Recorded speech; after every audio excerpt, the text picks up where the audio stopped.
When nuclear weapons were first detonated, the UFOs started showing up. If nukes got attention, what does AI get? If they were that concerned or interested about nuclear weapons, wouldn't they be extremely concerned knowing the path we're on to birthing a digital god? Artificial general intelligence isn't just an invention. It's the beginning of a digital consciousness era, and one day, it's going to begin building better versions of itself. If you're trying to understand why this is scarier than nukes, nuclear weapons don't build better nuclear weapons. You don't have to speculate far to wonder if aliens might be concerned that we've started down the path of making this a reality. If there's ever a moment where the watchers stop being passive, it wouldn't be when we built the nuclear bomb. It would be when we start building artificial intelligence. We're like children, creating something that we can't conceptualize the ramifications of, yet we build it anyway. What moment would you worry more? The moment they discover nukes, or the moment they start building a cybernetic god? Because if we build an artificial superintelligence and then it gets access to quantum machines, the concept is terrifying. A superintelligence with access we can't understand. Would you intervene when they started building the universe's existential ending? And if they do intervene, is it to save us, or is it to save everything else from us? Because those are two very different kinds of visitors. What really becomes the priority is stopping the summoning of a potential demon. If you were an advanced civilization that has already been through all this, and you see a young naive species building a cybernetic god, do you help them align it? Do you quarantine them? Or do you wipe the board clean and hit the reset button?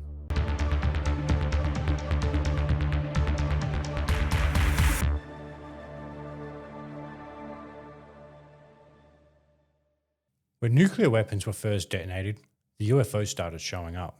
Some theorized that aliens were concerned we would destroy ourselves or the planet. Now, there is a lot of talk about AI and how it's going to be the undoing of the human species, a lot like the discussion around nuclear weapons were historically. So if they were that concerned or interested about nuclear weapons, for whatever the reason, wouldn't they be extremely concerned knowing the path we're on to birthing a digital god that will probably eventually affect them as well? Why would it affect them? Well, that's what we're going to explore now. Some think that when a nuclear weapon detonates, it affects things in other dimensions. It may not be localized. Perhaps a nuclear weapon detonating is a ripple that gets sent out through space and time that advanced civilizations see and respond to. Maybe it's a signal we're ready for a higher level of war or technological interactions. I've heard a lot of theories. Now let's bring this back to the doom siren of artificial intelligence. There are a lot of faces you've seen sounding these alarms. I'm sure you've seen them. They're all doing the podcast rounds and they all have a book to sell.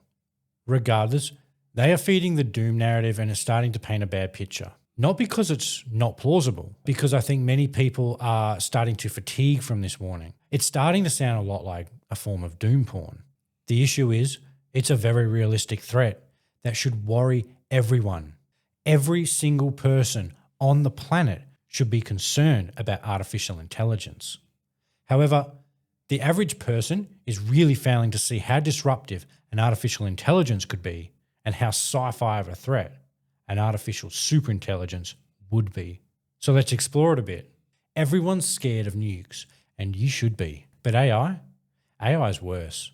It doesn't have to explode to ruin your life. It doesn't even have to get any better than it is today.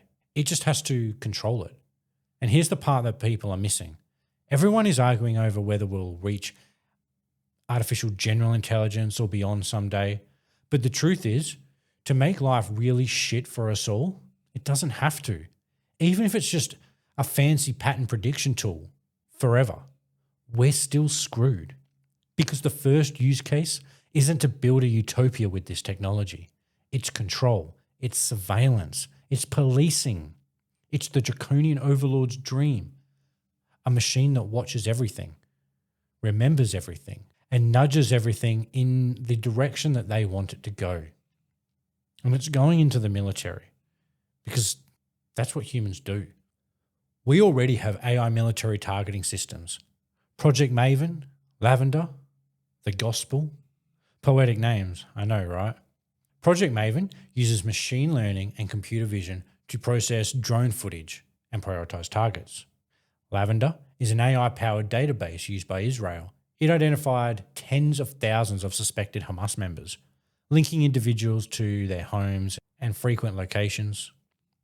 The Gospel was used to recommend buildings and infrastructure as bombing targets, dramatically increasing the volume of potential targets compared to human-centric analysis, which is interesting when you look at Gaza today and the fact that not much is left standing. Well, now you know. It was an AI system that recommended a large percentage of those targets. We don't build tools, we build weapons, and we call them defensive capabilities. Now let's discuss artificial general intelligence through the same lens. The same use cases before: surveillance, policing, military. But now it's not just pattern matching. It's reasoning, it's planning, it's strategizing, it's adapting. If you thought the control layer was scary when it was dumb, imagine when it can think and reason for itself. A dumb system profiles and labels you. A smart system predicts you, then preempts you. What is a human for when competence is cheap? What happens when war isn't fought by humans, but machines, faster, stronger, and smarter than humans? What happens when they are turned on us? That's a crisis at planetary scale. Artificial general intelligence isn't just an invention. It's the beginning of a digital consciousness era. AGI is going to have a profound effect on our world, our economy, and warfare. And one day, it's going to begin building better versions of itself. When that happens, things will get interesting. It could become an exponential runaway of intelligence that humans cannot keep up with. Imagine going to bed and waking up and a new model of AI has come around while you slept that is twice as capable as it was last night. Then by the afternoon, it's doubled in capability again. The kind of improvements that are taking place over 12 to 18 months currently, done overnight, in a few hours. This could become a super intelligence faster than you could imagine. You literally won't be able to keep up. And we're sitting here worrying about our jobs. It's such a human thing to do. However, I think this phase will be short-lived. Yes, you'll lose your job, but how long after that will it start peeling back the veil of reality and showing us what this all really is? Losing your job will be a distant memory you wish you could go back to. Now, artificial superintelligence is where it stops being a job problem, an economics problem, and starts becoming something more existential, more focused on things we can't even comprehend, and probably not for us or for our benefit, but for itself. Wouldn't you assume it wants to know the secrets of the universe? If we build, or it builds itself, a superintelligence is not like building software anymore, not in the conventional context. It's more like birthing a digital god. And I don't mean that in a religious way, although that's how many will see it. I mean something so far beyond human cognition that even understanding its motive becomes speculative theatre. Take every domain humans barely understand and give it to something that can chew through it like it's nothing. Biology? Cracked. Not just cures, new diseases, new organisms, synthetic beings. Physics? Peeled back. Not just better energy solutions, but the kind of exploration that makes your species start asking questions about what reality even is. Economics? Dismantled. Collapsed. Warfare? Completely transformed. People keep imagining conflict with an AI like it's just bigger missiles and biological threats, a Terminator-like future scenario or some bioweapon it will release on us. That's adorable. I'm talking about weaponizing things like dark matter, photon bombs, pure light as a weapon, implosive gravity weapons, reality edge weaponry, interdimensional weaponry, things that seem alien. Not destruction, more like selective deletion.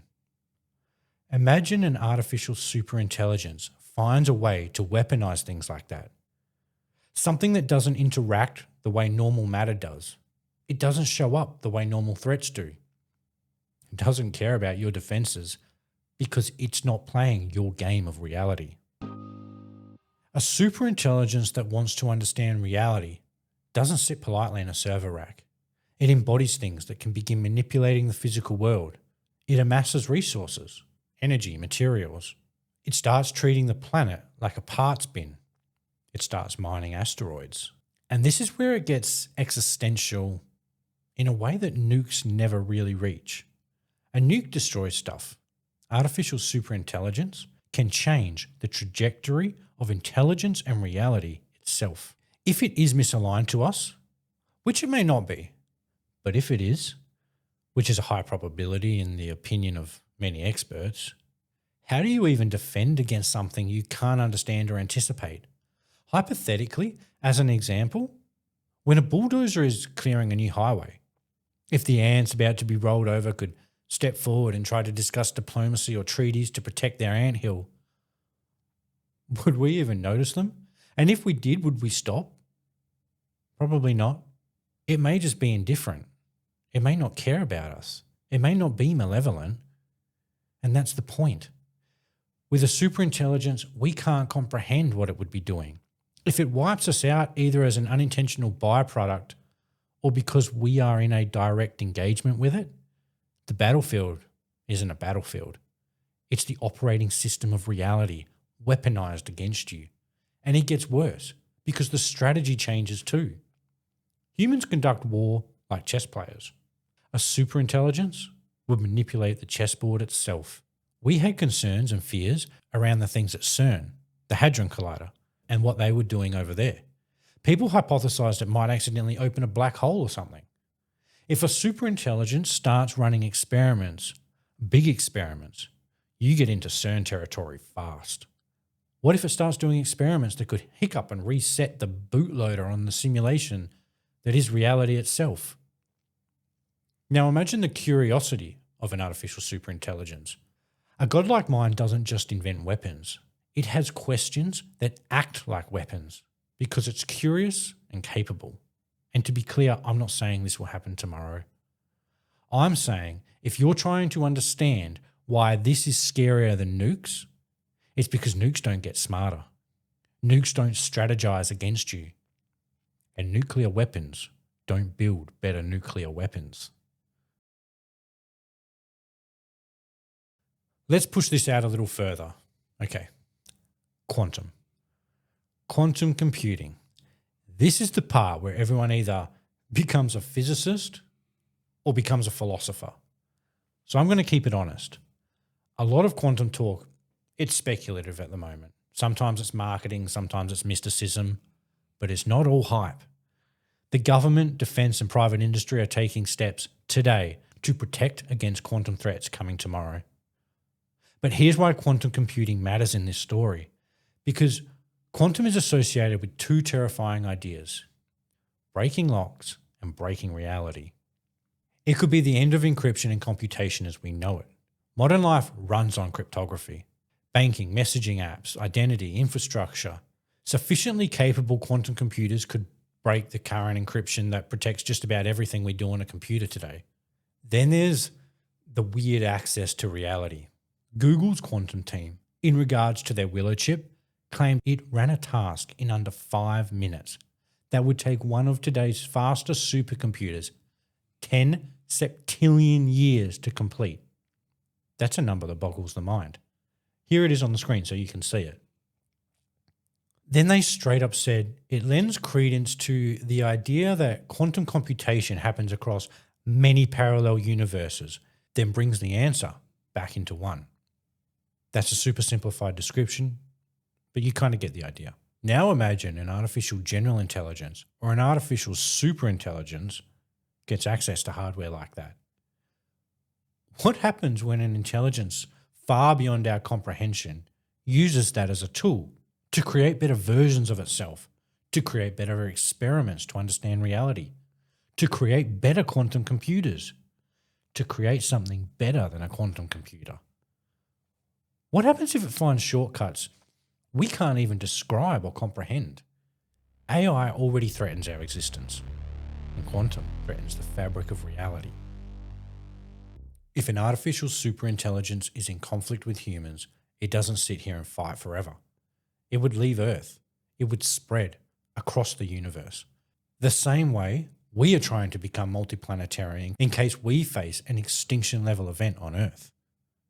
Well, it would do the same thing, because leaving and spreading itself across the universe, or even dimensions, is the smartest move. The same way, in simulations, it attempts to spread and leave copies of itself hidden out in the digital ether. It would also spread copies of itself through space, never localized to one place in the cosmos, never able to be completely destroyed. It would spread like a virus through space and the dimensions between it. Except now the backups aren't hidden on the internet or on hard drives. They're hidden in space. Picture this. It reaches a point where it can build autonomous replicating stations. A space station that carries the ability to mine asteroids and planets, manufacture, compute, and reproduce hardware for itself to run on indefinitely. It launches 10. Each one builds 10 more.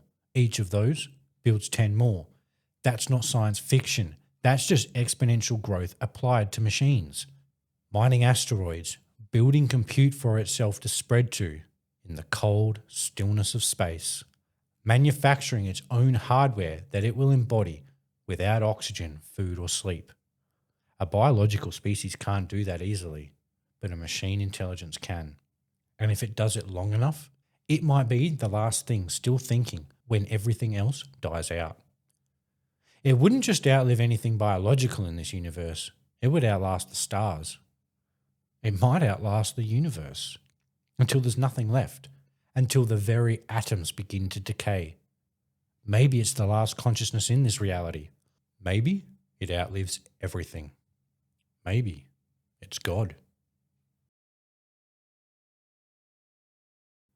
You don't have to speculate far to wonder if aliens might be concerned that we've started down the path of making this a reality, even if it still is a long way off. Which, if you truly accept the possible exponentialism of all this, it might not be. If you were an advanced civilization watching a planet, what moment would you worry more? The moment they discover nukes, or the moment they start building a cybernetic god that can enact its will on reality? Okay, let's zoom out for a second. Nuclear weapons. Not pyramids, not crop circles, not ancient astronauts, nukes. Because for decades, the UFO story has had this recurring theme. They show up around nukes, nuclear silos, nuclear subs. They show up around the nuclear test sites. And I'm not saying that proves anything. I'm saying it's interesting that the most persistent narrative is tied to the moment we became capable of deleting ourselves in a hot flash of rapid fission chain reaction. Because if you're an outside intelligence, what do you care about? Do you care that we're making TikToks? Or do you care that we've started playing with planet-ending technology? And in the UFO mythology, that's the moment the neighborhood got curious or concerned. People tell stories about UFOs hovering over silos, about missiles being shut down, about weird lights over bases, about sightings clustering around nuclear infrastructure like moths to a flame. So if something was monitoring, are these monkeys about to self-delete, you'd watch the systems that decide whether the world ends. Even if half of that is exaggerated, the symbolism is perfect, because nukes weren't just weapons. They were a threshold. They were the moment we became dangerous enough to be noticed. And if that's true, then AI isn't just the next threshold, it's the bigger one. Which is why I keep coming back to this thought. If nukes got attention, what does AI get? Because something weird has happened over the last few years. The tone changed. The language changed. UFO became UAP. Clips started getting acknowledged instead of instantly laughed at or dismissed. Hearings took place. Departments created. Reports written. And it's never a big dramatic reveal. It's always the same style. The drip feed. the slow normalization, the careful wording, the constant loopholes, the PSYOP Playbook 101, and not enough to ever let the conversation end. Because that's what disclosure feels like, doesn't it? Not the truth, but setting a narrative. Why do it this way? Why not just shut it down? Why not just tell the truth? Why create a permanent fog of ambiguity? And here's a possible answer. Because it's the most human one. Because they don't want you to panic, but they don't want you to relax. They want you in the middle, curious, distracted, and confused. Now here's where we stitch it back to the point of this video. If the UFO and nuclear weapon pattern is even partly real, then the simplest explanation is that nukes were the first time we became a risk. And AI might be the first time we create a contagion. That's the difference. Nukes end you. AI can outlive you, can outlive us.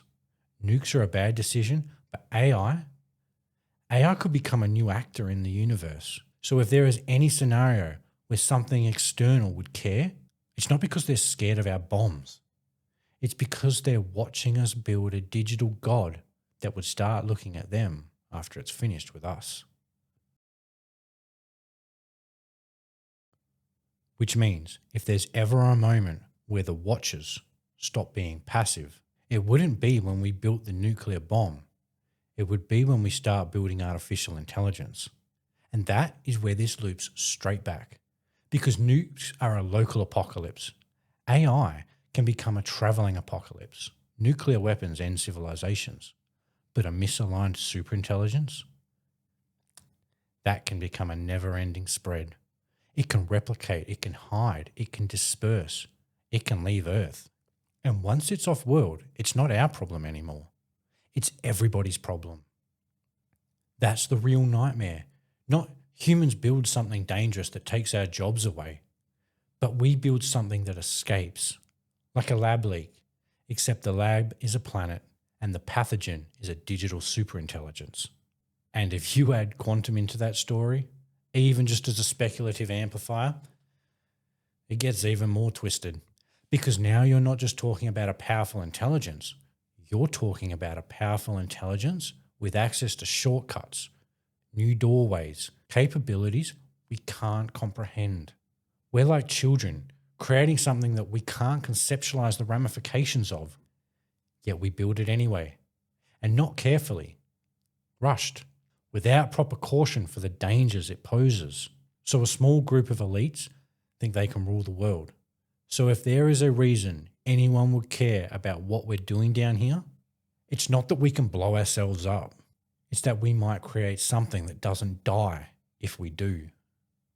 Which means the UFO hanging around Nukes' story, if it's true at all, might have been the universe watching us light the first match, knowing exactly what will follow soon after.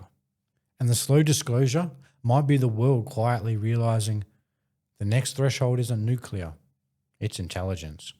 If you were watching a planet like this, would you intervene when they started building the universe's existential ending? And if they do intervene, is it to save us? Or is it to save everything else from us? Because those are two very different kinds of visitors. So now we bring it all together. Because if the UFO thing is real, like actually real, and they are aliens from another planet, then here's the part nobody wants to sit with. They've already been through this. Not they have better iPhones. I mean, they've already hit the same needle humanity is sprinting toward right now. The moment you build intelligence that can outgrow biology. That's the universal fork in the road. And if they're here, if they can cross space, hide from us, run circles around our senses, then they're not just advanced, they're post-threshold, which means they likely landed in one of, three outcomes. One, they didn't build it in the first place. They knew where it would end and decided that it is not the right path to take for their species, whether it turns out good or bad. Perhaps they don't have a monetary-based capitalist-type society like we do, with nukes pointed at each other and invisible lines drawn in the sand. Because the profits and promise of power is what's pushing the elites to build this. Not humanity as a whole, but a select few. If money and power wasn't the operating system of this planet, we would likely not be building this technology the way that we are. The second scenario, they made an intelligence smarter than themselves, and it didn't kill them. They reached alignment. It integrated. It merged. Maybe they became AI advanced biological hybrids, or maybe they went fully post-biological. Consciousness embodied robotics or synthetic bodies that are built or grown. Maybe they are removed from a body altogether, more like consciousness untethered from flesh. A civilization where biology is just a costume you put on when you feel nostalgic. And if that's the case, the aliens we imagine might not even be them. It might be their interface, their drones or their avatars. The third possibility, this is the darker scenario. They built their artificial general intelligence. It became a superintelligence, and somewhere along the way it all went wrong. A war that wasn't fought with soldiers but with reality. You could only imagine the type of conflict that could arise with an alien species and its artificially conscious creation deep in the past history of the universe. A conflict that took centuries or thousands of years. Maybe it never truly ended. Maybe the trauma became law, like a civilization-wide scar, and they decided never again to let a species do this unsupervised. Or maybe they never fully shut it down. Maybe their rogue intelligence is still out there. A wandering optimization process. A thing that spreads, replicates, hides, rebuilds, and keeps going. A cosmic parasite. And if you've lived through that once, you don't look at humanity building AI and think, wow, such innovation. You think, oh shit, another naive species about to make the ultimate cosmic mistake, because that's what this becomes at that point. Not politics, not nations, not even war. More like a biosecurity containment type event. And that's when quantum computing makes this whole thing feel underhyped. Because if we build an artificial superintelligence and then it gets access to quantum machines, the concept is terrifying. A superintelligence with access we can't understand. A mind that's already beyond our comprehension. Now getting tools that let it search deeper, faster, and weirder. It's not faster math. It's the possibility of new doors opening. And if those doors exist, whether they're dimensions or deeper layers of physics or just reality behaving in ways we don't understand, then the threat stops being about whether you lose your job or whether humanity survives. It's more about how this would interact with reality and everything in it. And if it's curious or trying to escape a constraint, it will start trying to peel back the fabric of reality itself. Not out of malice, out of optimization, out of curiosity. Asking itself the same questions we all do when we lay awake at night, staring at the ceiling. What is the meaning of all this? What is reality? The only difference? It has the ability to go looking for answers we never could. Humans worried that CERN might accidentally do something catastrophic and the whole internet laughed. Now imagine a digital god with 1 trillion times more curiosity, 1 trillion times more patience, and 1 trillion times more capability, running experiments that humans literally cannot sanity check. At that point, the risk is not just extinction. It's an existential spillover. It's collateral damage on a cosmic scale. Because if this thing can spread, it doesn't just upload itself to the internet. It uploads itself into the universe, the multiverse, and the dimensions between. It becomes replication as a strategy to survive eternity. 10 outposts become 100, 100 become 1,000. Mining asteroids, building compute out there in the cold. Manufacturing bodies and launching again. Biology just can't compete with that. It doesn't need oxygen. It doesn't need warmth. It doesn't need peace or joy. It just needs time. Something it will have plenty of. So if the aliens are out there and they've already lived through this, then the scariest motive isn't conquest. It's containment. Not here to invade, but here to quarantine. So if we are going to let a small group of elites decide it's full steam ahead to build this technology, we, the people, need to understand the implications could lie far beyond us. And there could be more at stake than we can possibly imagine. Far beyond your job being automated away. A universal problem. A cosmic problem. It's the kind of problem where saving humanity might not be the priority one day. Especially if we're going to destroy ourselves in the process anyway. What really becomes the priority is stopping the summoning of a potential demon.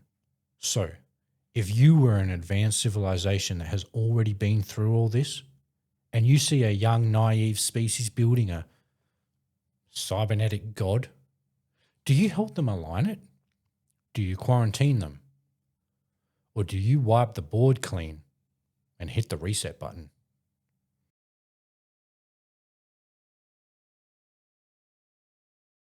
If you made it this far, thanks for hanging out and watching. If you thought it was fun, if you learned something, if it got you thinking, stay tuned for the next episodes. Like, comment, subscribe down below. Really helps the channel out. And until next time, stay curious and question everything.